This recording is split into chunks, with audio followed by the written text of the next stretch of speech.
الله الحمد لله حمدا كثيرا طيبا مباركا فيه. الحمد لله على نعمة الإسلام من نعمة، ثم الصلاة والسلام على أشرف الأنبياء والمرسلين نبينا محمد وعلى آله وأصحابه وأتباعه وأحبابه وعلى كل من اهتدى بهدي واستنى بسنتي إلى يوم أن يقول كل نفس نفسي نفسي. أما بعد، فيا أحباب رسول الله صلى الله عليه وسلم، طبتم جميعا وتاب منساكم وتبوأتم جميعا من الجنة منزلا. فالله سبحانه وتعالى أسأل بأسمائه الحسنى وصفاته العلى الذي جمعني مع حضراتكم في هذا المكان الطيب المبارك أن يجمعنا دائما في هذه الدنيا الفانية لا تساوي عند الله جناح بعوضة على طاعته، وفي الآخرة مع خير خلقه إنه ولي ذلك والقادر عليه. أحبتي في الله، فإن كلمتي مع حضراتكم بإذن الله تعالى سوف يدور حول التفكر في مخلوقات الله. فائروني بالقلوب والأسماء، أسأله جل في علاه أن يجعل كل كلمة أقولها هنا خالصة لوجهه الكريم، وكما أسأله جل في علاه أن يجعلكم من الذين يستمعون القول فيتبعون أحسنه، أولئك الذين هداهم الله وأولئك هم أولو الألباب. أما بعد، musidɓe julɓe tedduɓe teddirɓe l'islam, ɓaawo en yettude bajjo seniiɗo wowɗo mo ronkata on taguɗo en waɗi en bani adam. ɓaawo wadde en bani adam o waɗi en julɓe. ɓaawo ɗum ɗo fof o suɓani en annabajo ɓurɗo moƴƴude on, o waɗi en mofte ɓurɗe moƴƴude. ɓaawo ɗum ɗo hiɗen yetta subhanahu wa ta'ala e dow nemaji ko en tawata ɗi kontotako. juulay ɓurnaɗo tagi fo ngon muhammadu sallllahu alayhi wa sallam tawata si tawi hiɗa yiɗi allah ko be iwtira ɓaawo oɗo, si tawi a heɓay peewal ko be iwtira ɓaawo ɓurnaɗo tagi fo ngon. ɓaawo ɗum ɗo du'ano mawɓe meɗen wuuruɓe e faatiɓe, accitinoɓe haajuhoye muɗum, gasayno koye e hoore meɗen, ɓe inni en yew janngo en hay so tawi ko alifu gooto, malgré hari ɓe haton jini e meɗen. Yo Allah yaafano e faatiɓe, yeru luttuɓe e hoore gurdamɓe, yo Allah ɓoynidu en e maɓɓe. no tawa e sababuji, yo Allah jaabin du'ama, yiya du'anu mawɓe maɓen kala ka doyiɗa. ɓaawo ɗum ɗo ɗen weltano karamokoɓe meɗen, accitunoɓe ɓey nguureji muɗum, acciti ɗaɓɓere muɗum, dogidi e meɗen bimbi e kikiɗe jemma e ñadorma, fi en wawu heɓugol alifu gooto ko wonantaɓe sadaqatun jariya. mi toriki Allah yo Allah waɗanɓe sadaqatun jariya wonande fatiɓen. ɓaawo ɗum ɗo hiɗen weltano cheikhuɓe meɗen, imamuɓe meɗen, wawɓe wonde sabu tippitaniɓe en, fi en wawu julnugol e o nokku ɗo. mawɓen ɓe maaka e kala yawɗo sabu ko moƴƴo o heeɓi. miɗo toro Allah subhanahu wa ta'ala yo Allah longinan ko yaadi e deftere makko nin e sunna nelaɗo on komi wawata yewtude. waɗa on ɓe yimɓe heɗitotoɓe yewtere ɓe ƴetta ko ɓuri moƴƴude e yewtere nden kon ɓe naftora. musidɓe julɓe tedduɓe, adomi natande yewtere anden, mi yiltito seeɗa e ko cheikh mahfouz yewti ɗo kon hafisahullah. minen kam en woniri to na jeejugol fiya waɗu ko, ɓe jeejatama ɗum, wona ka juulirde, wona ka yaasi. si kunɗo woopi ko 250 € haray ko woni ko fawima, ɗum na jeejo noon, na fi Allah. si tawi kadi hawrodirama ka juulirde koyɗo ala, ma ko soɗorte kon ala ma distance on ala ɗon on haray ɓe sokiɗon taw jusqu'à nouvel ordre arayno ɓe yewtiɗo yewtere mettude faamude yo Allah dandu goɗɗo e meɗen o wonde sabu ha juulirde ferme hara ko sabu kun ɗo kun 5000 francs ɗo contrôle waɗa hara waɗa kun ɗo sabu mawa ko ɓe tippinirta ɗo yimɓe fof e otowal ɓe retarda hawjunoɓe sabu goto waɗa kun ɗo ɗum ko haqqe noon haqqullahi yufa wa haqqul ibadi la yufa haqqeji Allah ɗin ko bonnuɗa mo ko bonnuɗa mo ñande yiɗilay hakkudeji moɗon si tawi goɗɗo be o faggito bakkato yo bonnu Allah wata o bonnu bani adam Allah himo yurme ha himo yurme kono ko waɗɗama kon o yofatoma amma ko waɗidirɗen kon ko enen woni ko yafodirta wota wonu sabu goɗɗo go lorro yo Allah dandu en ɗum ɗo ya rabbal alamin musidɓe julɓe tedduɓe karamokojo goto e karamokoɓe al arifu billah ñande goo o jooɗino himo wulla o wulli ha wondiɓe makko ɓen fof lannimo ko honɗum o woni e wullude o inni wo anditi himo waɗi bakkatu wo bakkatu mawɗo wo noon o wulla e hoore o bakkatu ɗo wo ilaw fuɗɗimo wullude kan afwan heɓi duuɓi 50 mo wulludemo ɓenno noon ko nden ñande yihiɓe wullude kono heɓi duuɓi 30 ans himo wullude fi bone hun gootum o wulli e nder duuɓi 30 si yimɓe ɓen andi himo wullude ko honɗum waɗi si ɓe andi nden ñande kadi ko hito ngo woni ko towirimo o yimmoto jemma o fesa ha salli inna salatu hayru minan nawm hara mo wullude fi on bone ɗon ɓay o yeetike ɗum ɗo taalibaɓe makko ɓen tawi ɓe fof ɓe maapi andugol ko hombo woni o bone ko karamo ko maɓɓe wulli duuɓi 30 no maapini ɗum fi wata Allah lettiroyma ɗum ɗo yawmal qiyama karamo ko en ko honɗum woni ɗum o inni wo ñande goo o yi Allah hino waɗi goɗɗum wo inni Allah hanano waɗugol ɗum ɗo ko bone on fof ni si e gartiri ka pulal ko honno wiyeten ɗum ɗon a nanay goɗɗo no inna Allah jonnata toori moɗo wondi o ko ɗum woni ma'ana o bi ma'ana Allah waɗi ko hana subhanallah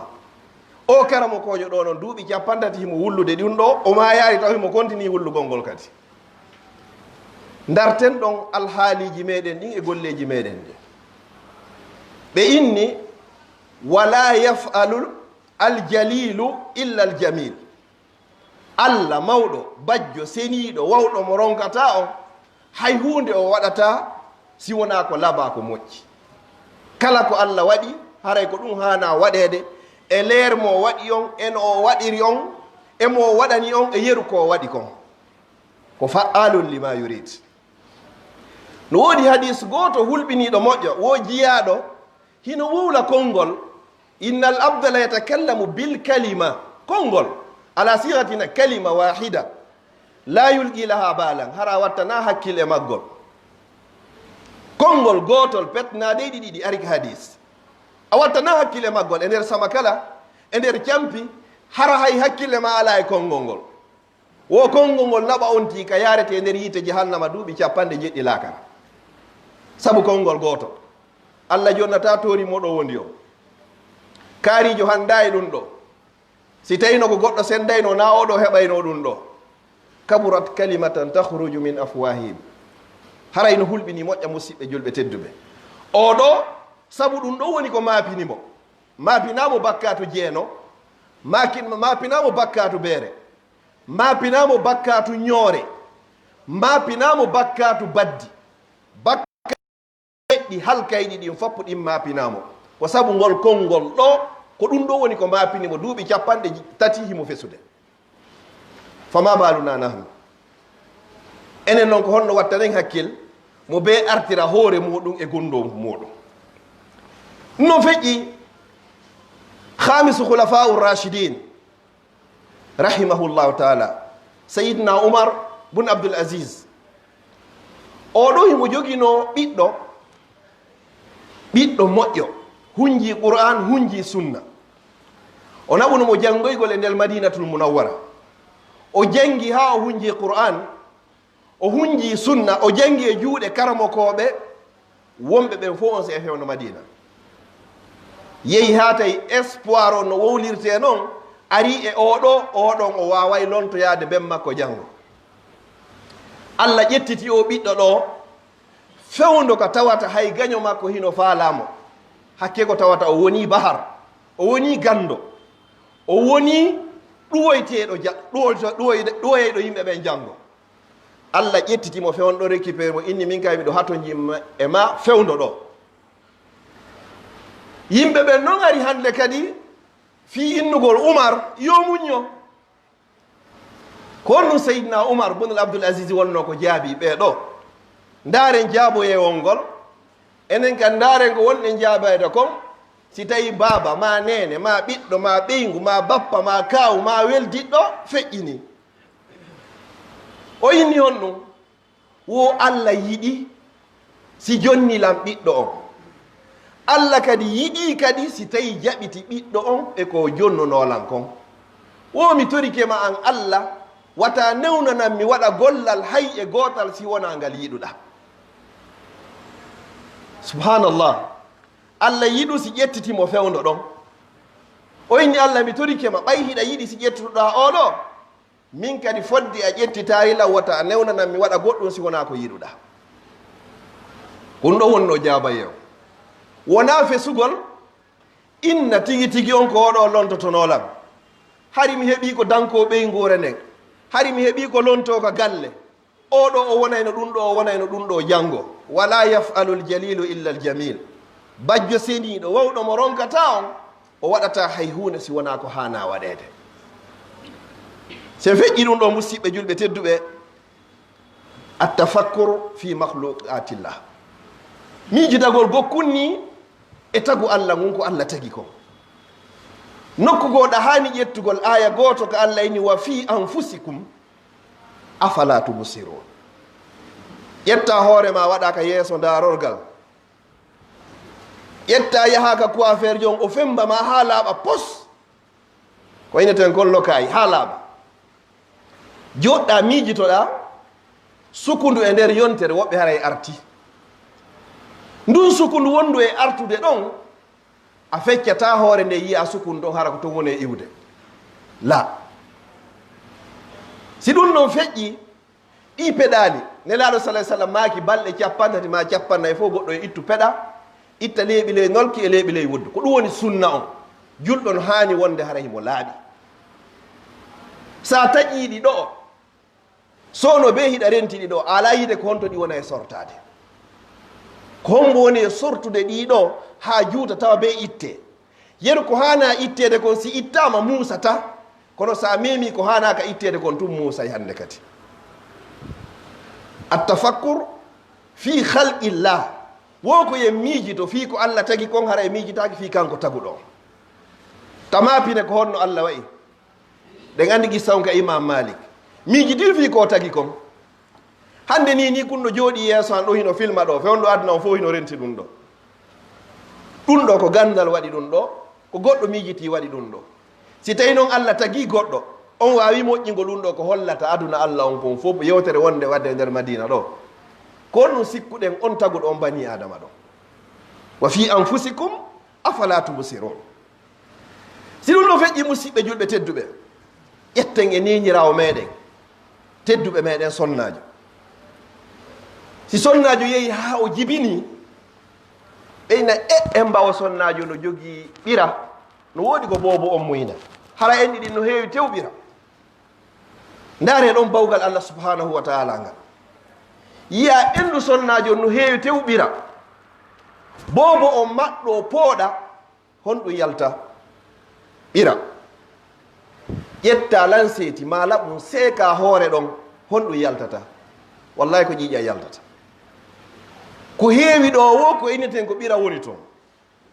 Si pooɗama ko ɓira yaltata, kono si seekama ko ƴiƴa yaltata. Kombo waɗi ɗum ɗo, ko wiyeteɗo Allah o taguɗo en ha gayni, o waɗi en bani adama, o waɗi en julɓe, o waɗi en e mofte Muhammad sallam. Ari on si wona fi yo rewa, ma uridu minhum min rizq wa ma uridu an yutimun, inna Allaha huwa arrazzaq dhul quwwati almatin. Ko ɗo wiyete Allah hiɗa hani miijitade fi oɗo. A heɓay ɗo ɓiɗɗo ñande o jibinanen ko ɗo wona tambede ko noon woni yarde bimbi e kiikiiɗe jemma e ñalorma an ƴewhi ɗon wondi yahay noon ha ñande goo hewta tawa am babajon e nenejon on watamo tambare ɗo kono o wetata mesure mo hande mo jogui 50 centimétre janggo woni 60 centimétre o yiyey tun hino puusa yawa nayi kaari janɗino hande kadi ɓiɗɗo ma hara koya tiggitomo ni dara ko honno ko leere hombo ko honto Allah puusiri ɗum ɗo fof ƴawide nde wotere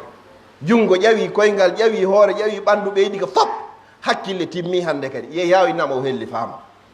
wonde ɗa haani miijitade fi ɗum ɗo si tawi joni ko kaaba awoyɗen ma leggal tutuɗen kala ko waɗoyɗen ɓeynayi ɗum ɗo koye nder lebbi ɗiɗo haray totama haray ɗum ɗo hewtika toote amma ɗum ɗo ko andi ɗum ɗo ko wiyeteɗo allahu subhanahu wa ta'ala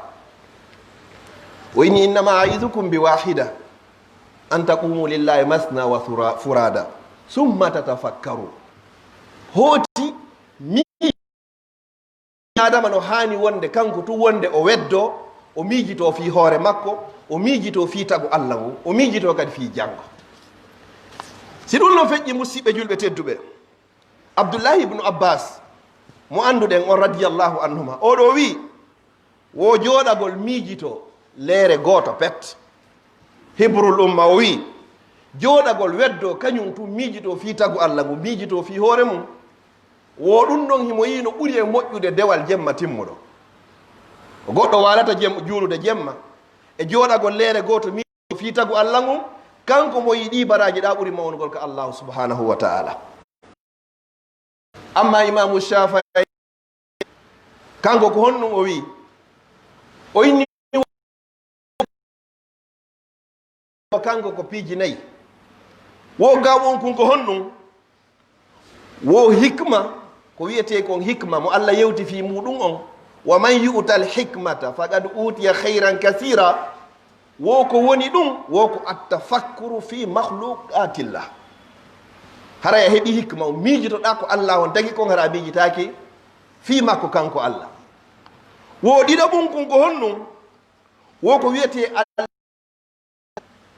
wo ɗum ɗon ɗowamuha ko ashahwa goɗɗo innama himo renti wo e debbo janano ma debbo janano ronti e gorko janano wo si tawi shahawu on présentike hollaɗo noon ko wiyete kon al iffa sifa ko heɓuno kon annabi Yusuf alayhi salam ɗon hara ya holli quwwatul iman dole ko ɗon hollata o inni wo tata ɓum kun wo ko innete kon al quwwa kaari no jogii doole kaari ko cuuco kaari piyey mo hendi o woga wamuha ko indal gadab ko sanga neɗɗo on o hattini e seytinde hollaɗon noon cheytane doole maɗe hara naya hollu jiyaɓe Allah ɓen doole maɗe nelaɗo sallallah alayhi wa sallam ɓe maaki e hadis laysa shadidu sura innama shadidu allazi yamliku nafsa indal gadab ko oɗo woni jogiiɗo doole ko oɗo woni jambaro ko oɗo woni piyeyɗo pehe makko ɗen Allah inni pehe cheytane ɗen ko lowɗe hara pehe lowɗe ɗen hara ɗen ɗe foolarima a jogiiɗo iman a jogiiɗo doole ɗen na piigol jiyaɓe Allah ɓen doole ɗen ko hollugol wonde sanga hattini cheytane wongol e ma inna tigi tigi o min on a foolatala wa akhiran naya ɓum kun ko honɗum o inni o ko wiyete kadi nunɗal emba kaari no nunɗi emba kaari no feewi emba kaari wowlay gonga wo ko nokkeli ɗiɗi tuma giɗo ma on haɓidi e gaño ma on hara ko giɗo ma on mari gonga hara ko gaño ma on afa woni mari gonga fewta giɗo ma giɗo an amara gonga a toñi o gaño meɗen hay si tawi ta ko ɗon kikiɗe oɗo wo sa waɗi ɗum ɗo wo haray ko a aade nunɗuɗo kono si tawi hewti ko hakkude giɗo nene ma baaba ma karamoko ma weltiɗɗo ma marɓe ɓen ma lamɓe ɓen ko imma on tigi suuɗo yahata ka yewtete ɗon ma si yewti wolata kadi gonga o amma no nunɗal ngal tigi ko ya nunɗu e hoore weldiɗɗo ma on hara ko gaño ma on jogii gonga imamu Shafai kanko ko ɗum ɗo wi ko ɗum ɗo wiyete nunɗal wo sa waɗi ɗi piiji ɗo nayi haray a heeɓi ko wiyete kon alfadail ɓure ko tawata hara hiɗe metti heɓude o sakkitori hon noon o inni wo istainu ala alkalami bisamti womi toriki on wallinore e haala kan ɓuuɗugol fankugol ngol hara ɗuɗɗinaari haala si wona zicrallah ma ko nafata julɓe allah ɓen ko woɗiɗa ɓum ɗum kadi ɓo honnum woyni wo alal istinbati bittafakkur suutugol ñaawooje wonande karamokoɓen ko wondude e miijitagol andugol ko allah subhanahu wa taala faandi e oya ɗo kon e konnguɗi karamokoɓen ndaara alhaali jama on ndaara bi'a fewndiɗo on no woodi masalan fatwaji awayɗi marsude ka meɗen Conakry ɗo hara ɗi wata marsoyde ka men woniri dow to Europe meɗen jogii to ɗin ɗi marsata ɗo few sa addiɗo ɓeyne a yaltidina si tawi masalan toon wonde mi ƴetta misal gotal suuma yehino ara hara jogandema ka hunta ha ka sulloya ɗon ƴettata ɓuuri lereji tati lereji nayyi haray subaka hara ko horugo ɓuri leere sappo e sikki ɗum haray jemma o laɓɓi e nder 24 heures on ko lereji noga e nayyi woodi haray ko lutiri ko lereji jeego ma lereji joyi en ɗum marsataga fatuwaji no waɗe toon goɗɗum ko wiyete kon aljam wonde wayte o lewru lebbi ɗiɗi hara fof no hawtidirede hara na ndiyan saji na niwre waɗi wona loope waɗi kono hara geeƴe yeehi ha hewto e 1 heure du matin hara noon goɗɗo immoto e 3 heures ma 4 heures yawgol golloygol joni so juuli geeƴe e 2 heures de moins jemma o waali gueɗo o immo e 4 heures on ɗon marsoyta o juula futoro e leero mo 22 heures ɗi fatuwaji toon ko toon ɗi wata marsirgol goɗɗum hara hino toon alhaali kono alhaali bi'a on fewdori ko non woni ko ɗi marsirta ko ɗum ɗon o inni wo yo wallinoro alal istinbat wo ko bittafakkur si ɗum ɗon feƴƴi o wiyeteɗo Fudayl rahimahullahu taala o inni wo ko woni miijitagol kanko wo sa ƴetti hoorema a waɗi ka ndaarorgal wo a yiyay ɗon moƴƴi maɗi yiya ɗon kadi boneji maɗi wo ta yiw moƴƴi goɗɗo ta yiw boneji goɗɗo yiw moƴƴi maɗin e boneji maɗin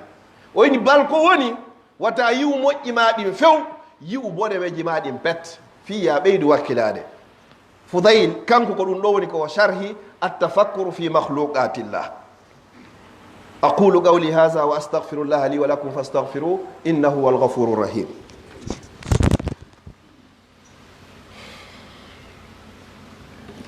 الحمد لله وكفى ثم الصلاة والسلام على أشرف الأنبياء والمرسلين نبينا محمد وعلى آله وأصحابه ومن تبعهم بإحسان إلى يوم الدين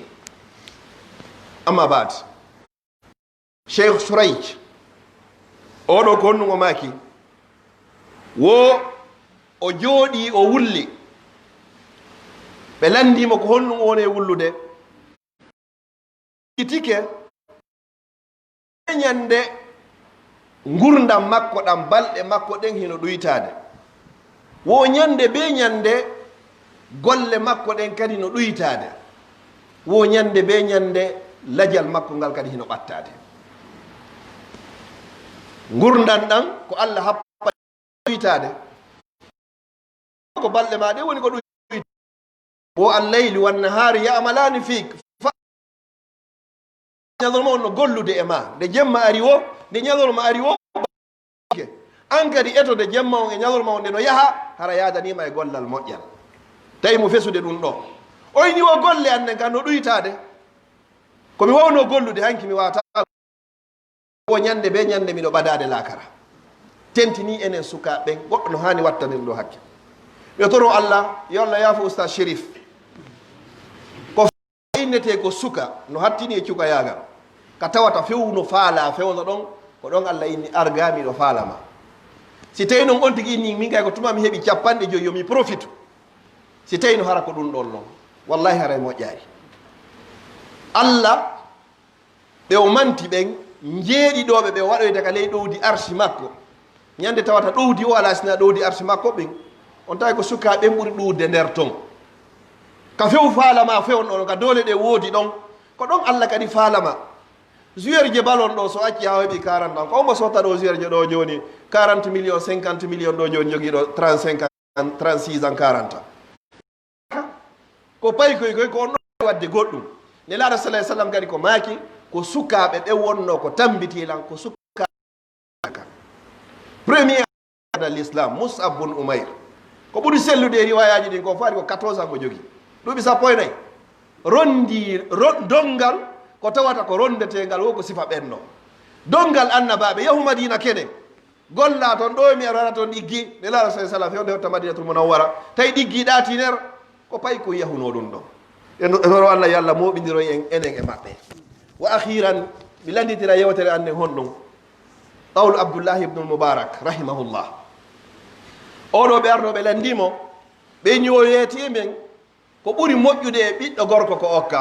o wini ko piiji nayyi ma piiji joyi wo ara nun kon ko honɗum wo ko yo okki ko wiyete kon al aqlu hakkil bani adam no hani heɓu ko wiyete hakkil hara na hakkil ñamirki tun hakkil miijitorki allah no heewi noddugol yimɓe ɓen inna fi zalika la ayatin li ulil albab ko ɗen hakkille faanda inna fi zalika la ayatin li ulil nuha ko ɗum woni faanda ɗon kon mawɓen ɓen ɓe makay yo moko ba yi'u ko hollaka ko ɗen hakkille noon sa okkama ɗen a hokkama ko wiyete kon hikma waɗugol hunde sanga nde hana waɗede nden eno nde waɗirte noon e sanga muɗum ko ɗum wiyete attafakkuru ko ɗum woni hikma abdoullahi ibnu moubarak o inni o ko ɓuri moƴƴude ko gorko okka kon fof wo ɓeyni noon si tawi noon ɗum ɗon heɓaki haray ko honɗum kadi imam e inni wo ko husnul hulq wa husnun ko heɓu needi heɓa ko wiyete kon jikku moƴƴo ko allah subahana taala mantiri konne laaɗo sallllahu alayhi wa sallam wa innaka la ala huluqin azim mi woni mouhammadou hiɗa jogii jikku moƴƴo yo allah okku en ɗin ɗon ne laaɗo kadi sa sallam maaki wo athqalu cheyin fi misani l abdi yawma alqiyama ko taqwa llahi azza wa jalla wa husnul hulq ko ɓurata teddinoyde balance iji men ɗin sikkelji men ɗin fof yawma alqiyama ko kulol allah e moƴƴugol jikku hadis goo ɓe inni wo ɓuroyeyɗo lamɓadade on aqrabukum minni majlisan yawma alqiyama momi ɓurata ɓaɗodiroyde on ko jogiiɗo kulol allah julɗo hara mo jogii kadi jikku moƴƴo kono son ukkike ka laawol ɗo on haynike ko feƴƴata kon on tawa jikkuji moƴƴi ɗi hara hino manki o wakkile o tawata so bloka ɗo embouteillage waɗa ɗo ha hewtoya ɗo dixing hara kanko toujours diriɗo ɓeega hay so tawi kanko o yahata kono o ndaara o tawa ɓay tun o yahata hande kadi wata gooto yahu ɗo jikku moƴƴo waɗaari ɗo jikku moƴƴo waɗaari ɗo sifa ɗen mise ayyey ɗo goɗɗo galle makko himo darni duplex karoli nder e ɓaawo waɗi courant waɗi ndiyam piiji ɗin fopp no timmi ko tuuni kon fof ko tuuni ka ɓaawo kuur yahata ko rewrata ɗo wo ko julɓe allah wallahi salligi ha moƴƴi ɓorni coñci ha moƴƴi ɓe kedi ka juulirde hara ko ɗen loope ɗon ɓe jumpata ɓe immoɓe yaha ko tuuni kon fof o jonni julɓe allah ɓen ko laaɓi kon fof o luttira kanko e ɓeygure makko jikku moƴƴo waɗari ɗon ɗo waɗari ɗon si tawi noon mo ɓe ngal laaɓay si goɗɗo ardi ɗo e moto ma oto o feggotako ka dambugal an ɗo on tawa e laawol ngol fof hande kadi godoronama goɗɗo heeɓi ɗo coggu julɓe tedduɓe on ronka e saako sappo ko hibba beton ka dambugal mum yeru kuuru mum o wallahi o ronkata si goɗɗo waɗi ɗo wilamo 50 000 o ƴetti o no fof min kay mi hibbay ɗon beton mami adda e goɗɗo o tappa kaaƴe o wallina ɗon kalaaro ɗon feƴƴe e yaha en ƴetti ɗo ha hewtoyen ɗo saare on tawa e lambol fof hande kadi godoronama hay si wonta godoron kono goɗɗo feƴƴe ɗo lorraki si goɗɗo waɗi duplex waɗi karo waɗi vitre nde fof ha timmini o ronkata coggu ampourne wotere ko watta ka dambugal makko côtéji ɗin ɗiɗi hara si julɗo no feƴƴi moy hara hino henti hara waɗi jikku moƴƴo waɗi ampoule hu gotum fewno gallem a jalbini nder ton a jalbini ka yaasi oyo kadi jokki ɗon hande kadi haray timmi mi jonna on ɗo misal mi darna ɗo yewtere an nden portoɓe ɓen to ɗon andi ndesi yanayi toon moƴƴa moƴƴa yanayi toon ha hara tigui tigui on yimɓe heelay e mum